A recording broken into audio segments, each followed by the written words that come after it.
42% BC bill చెత్తబుట్టలో వేయాల్సిందేనా? Telangana Panchayati Raj బిల్లును కేంద్రం light తీసుకోనుందా? Revanth Reddy సర్కార్ తీసుకువచ్చిన బీసీ రిజర్వేషన్ల బిల్లు రాష్ట్రపతి కార్యాలయం తిరస్కరించి పంపుతుందా? తెలంగాణ అసెంబ్లీ ఆమోదించిన పంచాయతీ బిల్లును బీజేపీ మతం కోణంలో చూస్తుందా?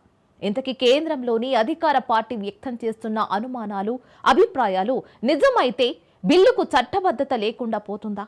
ఈసారి కూడా బీసీలు కలలు కన్న మెజార్టీ వాటా రిజర్వేషన్లు కల్లలు కావాల్సిందేనా?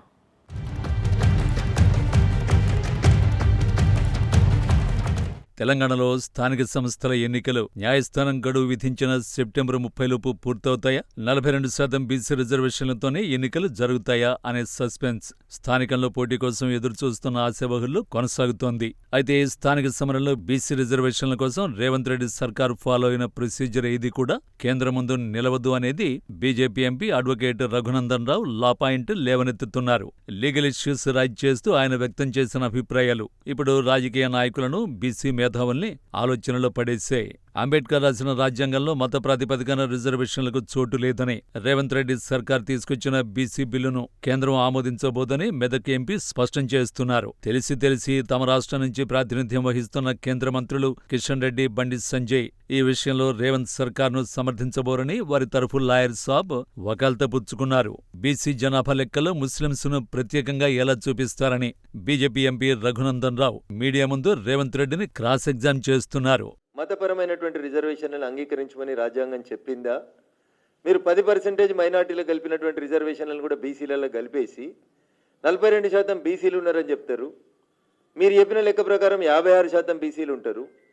మరి అందులోనే మైనార్టీల రిజర్వేషన్లు కలుపుతుండ్రు.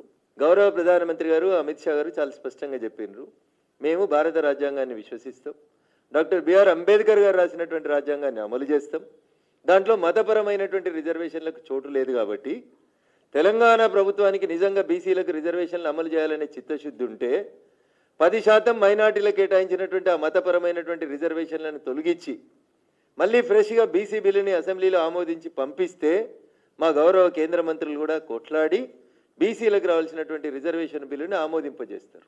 మతపరమైనటువంటి రిజర్వేషన్లను కలిపి బీసీ బిల్లును పంపించిండ్రు కాబట్టి మా మంత్రులు దానికి మద్దతు ఇవ్వలేరు.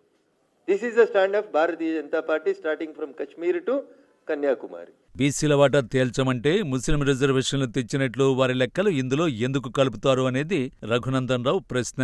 అయితే వెనకబాటు ఆధారంగా ఎప్పటినుంచో ముస్లింస్లోని కొన్ని వర్గాలు బీసీల కింద ఉన్నారు. వీటిని కాంగ్రెస్ పార్టీ సమర్థిస్తోంది. Advocate cum member of parliament గా ఉన్న రఘునందన్ రావు వాదనే బీజేపీ తమ స్టాండ్ గా తీసుకుంటే పంచాయతీల్లో బీసీ రిజర్వేషన్ బిల్లు కేంద్రం ఆమోదానికి నోచుకోదు అనేది తేటతెల్లమవుతోంది. ప్రధానమంత్రితో ఆల్ పార్టీ మీటింగ్ కోసం రేవంత్ రెడ్డి సర్కారు ప్రయత్నించినా ఈ రీజన్తోనే అపాయింట్మెంట్ రాలేదా అనే సందేహాలు ఇప్పుడు వ్యక్తమవుతున్నాయి. రాష్ట్రపతి కార్యాలయంలోనూ తెలంగాణ బీసీ బిల్లుపై రఘునందన్ రావు లేవనెత్తుతున్న అంశాలే ప్రస్తావనకు వస్తే రేవంత్ రెడ్డి సర్కార్ బిల్లుకు ప్రెసిడెంట్ ఆమోదముద్ర అత్యాశ అవుతుంది.